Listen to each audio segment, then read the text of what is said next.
2027 से पहले इंडिया गठबंधन में बड़ी तल्खी। 2027 का उत्तर प्रदेश विधानसभा चुनाव अभी कई महीने दूर है, लेकिन राजनीति का तापमान अभी से बढ़ने लगा है और इस बार चर्चा भाजपा और विपक्ष की नहीं, बल्कि विपक्ष के दो बड़े सहयोगियों की है। एक तरफ समाजवादी पार्टी तो दूसरी तरफ कांग्रेस, और इन दोनों के बीच एक बयान जिसने राजनीतिक गलियारों में एक नई बहस छेड़ दी। ये बयान था कांग्रेस सांसद इमरान मसूद का। लेकिन इमरान मसूद के बयान तक पहुंचने से पहले एक सवाल, क्या इंडिया गठबंधन के भीतर सब कुछ ठीक चल रहा है या 2027 से पहले सीटों की लड़ाई अब सार्वजनिक होने लगी है? यही समझने के लिए हमें कुछ हफ्ते पीछे जाना होगा।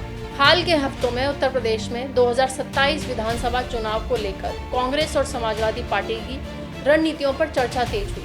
इसी दौरान कांग्रेस सांसद इमरान मसूद से गठबंधन और सीट शेयरिंग पर सवाल पूछा गया। उनका जवाब सुर्खियां बन गया। इमरान मसूद ने कहा, गठबंधन बराबरी वालों के बीच होता है। उन्होंने आगे कहा, हम किसी से भीख नहीं मांग रहे हैं। और सीट शेयरिंग पर सवाल पूछे जाने पर उन्होंने कहा, आपसे सीट मांग ही कौन रहा है? सीटों का फैसला दोनों दल बैठकर करेंगे। बराबरी, भीख नहीं मांग रहे, सीट मांग ही कौन रहा है?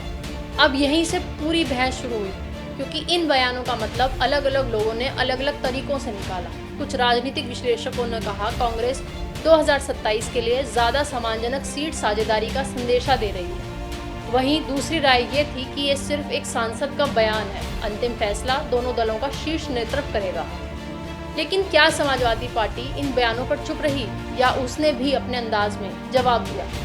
यहीं से कहानी और दिलचस्प हो जाती है, क्योंकि अगले हिस्से में समाजवादी पार्टी की प्रतिक्रिया सामने आने वाली है और यहीं से ये विवाद राष्ट्रीय सुर्खियों में पहुंच जाता है। सपा का जवाब और विवाद क्यों बढ़ गया?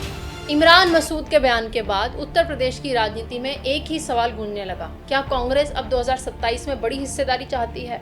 और अगर ऐसा है तो समाजवादी पार्टी का जवाब क्या होगा? कुछ ही समय में सपा नेताओं की प्रतिक्रिया सामने आने लगी। समाजवादी पार्टी के नेताओं का कहना था कि उत्तर प्रदेश की राजनीति जमीन पर संगठन और जनाधार से तय होती है। सार्वजनिक प्रतिक्रियाओं में ये संदेश दिया गया कि सीटों का फैसला दोनों दलों की वास्तविक राजनीतिक ताकत और आपसी बातचीत से आधार पर होगा, न कि मीडिया में दिए गए बयानों से। राजनीतिक चर्चाओं में ये सवाल लगातार उठने लगा, क्या कांग्रेस लोकसभा चुनाव के बाद उत्तर प्रदेश में अपनी भूमिका बढ़ाना चाहती है? और क्या समाजवादी पार्टी अपने मजबूत संगठन के आधार पर पहले जैसी बढ़त बनाए रखना चाहती है? यहीं से मीडिया में सीट शेयरिंग सबसे बड़ा मुद्दा बन गया।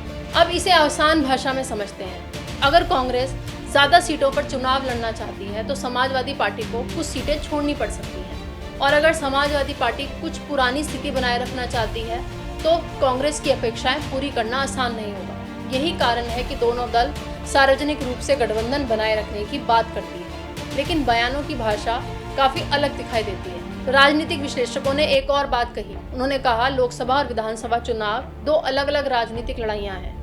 लोकसभा चुनाव में राष्ट्रीय नेतृत्व बड़ा मुद्दा होता है, लेकिन विधानसभा चुनाव में स्थानीय संगठन, उम्मीदवार और बूथ स्तर की तैयारी ज्यादा निर्णायक मानी जाती है। यही वजह है कि उत्तर प्रदेश में सीटों पर बातचीत हमेशा सबसे कठिन मानी जाती है। ध्यान देने वाली बात यह है कि न तो कांग्रेस न ही समाजवादी पार्टी इस चरण में गठबंधन खत्म होने की कोई आधिकारिक घोषणा की, यानी बयानों में तल्खी जरूर दिखाई दी, लेकिन राजनीतिक दरवाजे पूरी तरह बंद नहीं हुए। लेकिन कहानी का सबसे दिलचस्प मोड़ अभी बाकी है, क्योंकि अब सवाल सिर्फ सीटों का नहीं है, सवाल है 2027 में नेतृत्व किसके हाथ में रहेगा। क्या कांग्रेस उत्तर प्रदेश में अपनी खोई हुई जमीन वापस लेना चाहती है, या समाजवादी पार्टी ये संदेश देना चाहती है कि राज्य में विपक्ष का सबसे बड़ा चेहरा वही है? यही सवाल अगले भाग में पूरी कहानी को एक नया मोड़ ले जाएगा। क्या मामला सिर्फ सीटों का था या कुछ और? अब तक एक बात साफ हो चुकी थी, कांग्रेस के नेता इमरान मसूद के बयान सिर्फ एक दिन की खबर बनकर नहीं रहे। उन्होंने उत्तर प्रदेश की राजनीति में एक बड़ा सवाल खड़ा कर दिया। क्या 2027 में कांग्रेस और समाजवादी पार्टी 2024 की तरह आसानी से साथ आ पाएगी? 2024 के लोकसभा चुनाव में समाजवादी पार्टी और कांग्रेस ने सीटों का समझौता किया था। दोनों दलों ने भाजपा के खिलाफ एक साझा रणनीति बनाई, लेकिन विधानसभा चुनाव लोकसभा चुनाव से अलग होता है। यहाँ हर विधानसभा सीट पर स्थानीय संगठन, स्थानीय नेता और वर्षों से काम कर रहे कार्यकर्ताओं की भूमिका काफी महत्वपूर्ण होती है। यही कारण है कि राजनीतिक विश्लेषक मानते हैं, लोकसभा का सीट फॉर्मूला विधानसभा में वैसा का वैसा लागू करना आसान नहीं होता है। कांग्रेस चाहती है कि उत्तर प्रदेश में वे अपना संगठन मजबूत करे और भविष्य के लिए अपना जनाधार बढ़ाए। दूसरी तरफ समाजवादी पार्टी अपने मजबूत संगठन और राजनीतिक ताकत के आधार पर राज्य में प्रमुख विपक्षी दल की भूमिका बनाए रखना चाहती है। यही इमरान मसूद के बयान को कई राजनीतिक विश्लेषकों ने एक बड़ी राजनीतिक संदेश के रूप में देखा। उनका मानना था कि कांग्रेस सीटों के साथ साथ राजनीतिक साझेदारी का भी संकेत दे रही है। हालांकि ये ध्यान रखना जरूरी है कि कांग्रेस नेतृत्व ने इस चरण में गठबंधन खत्म करने की कोई आधिकारिक घोषणा नहीं करी। उधर समाजवादी पार्टी की ओर से भी बार बार ये संदेश दिया गया कि गठबंधन से जुड़े फैसले मीडिया के जरिए नहीं बल्कि आपसी बातचीत से तय किए जाते हैं। यानी सार्वजनिक बयान अपनी जगह थे, लेकिन बातचीत के दरवाजे पूरी तरह बंद नहीं हुए थे। लेकिन अगर बातचीत जारी थी तो मीडिया में तल्खी की चर्चा इतनी तेज क्यों हुई? क्या ये सिर्फ बयानबाजी है या 2027 के चुनाव से पहले दोनों दल अपनी अपनी राजनीतिक स्थिति मजबूत करने की कोशिश कर रहे थे? और सबसे बड़ा सवाल, अगर सीटों पर सहमति नहीं बनी तो क्या इंडिया गठबंधन को उत्तर प्रदेश में नई चुनौतियों का सामना करना पड़ सकता है? इसी सवाल का जवाब अगले भाग में। अब बात करते हैं सिर्फ सीटों की नहीं, सम्मान और नेतृत्व की भी। अब तक कांग्रेस सांसद इमरान मसूद के बयान पूरे उत्तर प्रदेश की राजनीति में चर्चा का विषय बन चुके थे, लेकिन कहानी यहीं खत्म नहीं हुई, क्योंकि अब सवाल सिर्फ इतना नहीं था कि कितनी सीटें मिलेंगी, सवाल ये भी था कि सीटों का फैसला करेगा कौन। एक इंटरव्यू में इमरान मसूद ने साफ कहा, हम 403 सीटों पर तैयारी कर चुके हैं, अगर समझौता होगा तो बराबरी के आधार पर होगा, हम सपा से कुछ नहीं मांग रहे। उन्होंने ये भी कहा, सीटें कौन देगा कौन लेगा, ये भाषा ही गलत है, गठबंधन में फैसले बातचीत से होते हैं। इमरान मसूद ने अपने बयान में ये भी कहा, हम कोई भिखारी नहीं है, उसे समाजवादी पार्टी से भीख मांगनी पड़े। यही वह लाइन थी जिसने राजनीतिक बहस को तेज कर दिया और इस बयान को दो मतलब निकाले गए। पहला पक्ष कांग्रेस समर्थकों का कहना था कि गठबंधन बराबरी के समान पर आधारित होना चाहिए, अगर दोनों दल सहयोगी हैं तो कोई किसी को सीट दे या ले नहीं रहा, फैसला आपसी सहमति से होना चाहिए। दूसरा पक्ष कुछ राजनीतिक विश्लेषकों का मानना था कि कांग्रेस 2027 के चुनाव से पहले अपनी राजनीतिक बार्गेनिंग पावर बढ़ाने की कोशिश कर रही थी। उधर समाजवादी पार्टी की ओर से भी संदेश आया कि गठबंधन पर अंतिम फैसला पार्टी नेतृत्व करेगा, न कि व्यक्ति। सपा सांसद धर्मेंद्र यादव ने कहा, गठबंधन बरकरार है और सीट शेयरिंग जैसे फैसले कांग्रेस पर शीर्ष नेतृत्व और सपा नेतृत्व मिलकर करेंगे। इमरान मसूद को ऐसे फैसले लेने का अधिकार कब मिला? यानी एक तरफ कांग्रेस के नेता बराबरी की बात कर रहे थे, दूसरी तरफ समाजवादी पार्टी ये संदेश दे रही थी कि गठबंधन पर फैसला मीडिया के बयानों से नहीं, शीर्ष नेतृत्व की बातचीत से होगा। ध्यान देने वाली बात यह है कि दोनों दलों ने उस समय गठबंधन टूटने की आधिकारिक घोषणा नहीं की थी, लेकिन अब सबसे बड़ा सवाल यही था, अगर दोनों दल 403 सीटों पर तैयारी का दावा कर रहे हैं तो क्या 2027 में दोनों साथ लड़ेंगे या उत्तर प्रदेश की राजनीति एक नए मोड़ पर पहुंच जाती है? और अगर गठबंधन कमजोर पड़ता है तो सबसे बड़ा फायदा किसे मिलेगा? अब तक की पूरी कहानी में हमने देखा एक बयान, फिर उसका जवाब, फिर सीट शेयरिंग पर बहस और राजनीतिक विश्लेषण।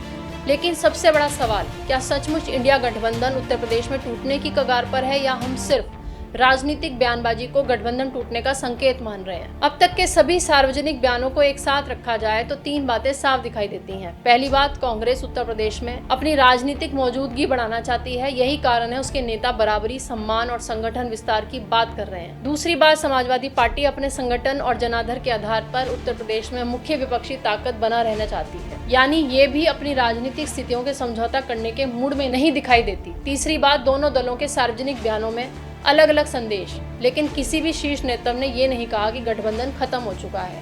यही सबसे महत्वपूर्ण तथ्य है। राजनीति में चुनाव से पहले ऐसी बयानबाजी नहीं है। कई बार पार्टियों बातचीत से पहले अपनी राजनीतिक स्थिति मजबूत करने के लिए सार्वजनिक संदेश देती हैं। इसे कुछ विश्लेषक नेगोशिएशन पॉलिटिक्स कहते हैं, लेकिन अंतिम फैसला हमेशा बंद कमरे में होने वाली बैठकों में होता है, टीवी स्टूडियो में नहीं। 2027 में तीन संभावनाएं बनती हैं। कांग्रेस और समाजवादी पार्टी आपसी बातचीत से सीट शेयरिंग पर सहमत हो जाए और गठबंधन जारी रहे, या दोनों दल कुछ सीटों पर समझौता करें लेकिन कई सीटों पर दोस्ताना मुकाबला हो, या फिर बातचीत सफल नहीं हुई तो दोनों दल अलग अलग चुनाव लड़ सकते हैं। लेकिन आज की तारीख में ऐसी स्थिति की आधिकारिक घोषणा किसी भी पार्टी से नहीं हुई है। इस पूरी कहानी का निष्कर्ष सिर्फ इतना नहीं है कि इमरान मसूद ने क्या या समाजवादी पार्टी ने क्या जवाब दिया। असली कहानी ये है कि 2027 का चुनाव सिर्फ भाजपा बनाम विपक्ष की लड़ाई नहीं होगा। विपक्ष के भीतर नेतृत्व, सम्मान, संगठन और सीटों का संतुलन भी एक बड़ी चुनौती बनता जा रहा है। आने वाले महीने में हर प्रेस कॉन्फ्रेंस, हर बयान और हर बैठक ये तय करेगी कि उत्तर प्रदेश में इंडिया गठबंधन पहले से ज़्यादा मजबूत होगा या उसके सामने नई मुश्किलें खड़ी होंगी। फिलहाल तथ्य यही कहते हैं कि बयानों में तल्खी जरूर दिखाई दी है, लेकिन गठबंधन खत्म होने की कोई आधिकारिक घोषणा नहीं हुई है। इसलिए आगे की राजनीति बयानों से नहीं बल्कि सीट शेयरिंग के मेज पर होने वाली बातचीत से तय हो। अगर आपको लगता है कि ये सिर्फ शुरुआत है तो 2027 तक ऐसे कई राजनीतिक मोड़ आने वाले हैं, तो इस वीडियो को शेयर करिए और कमेंट में बताइए क्या कांग्रेस और समाजवादी पार्टी 2027 में साथ चुनाव लड़ेगी या इस बार उत्तर प्रदेश की राजनीति एक नया इतिहास लिखने वाली है।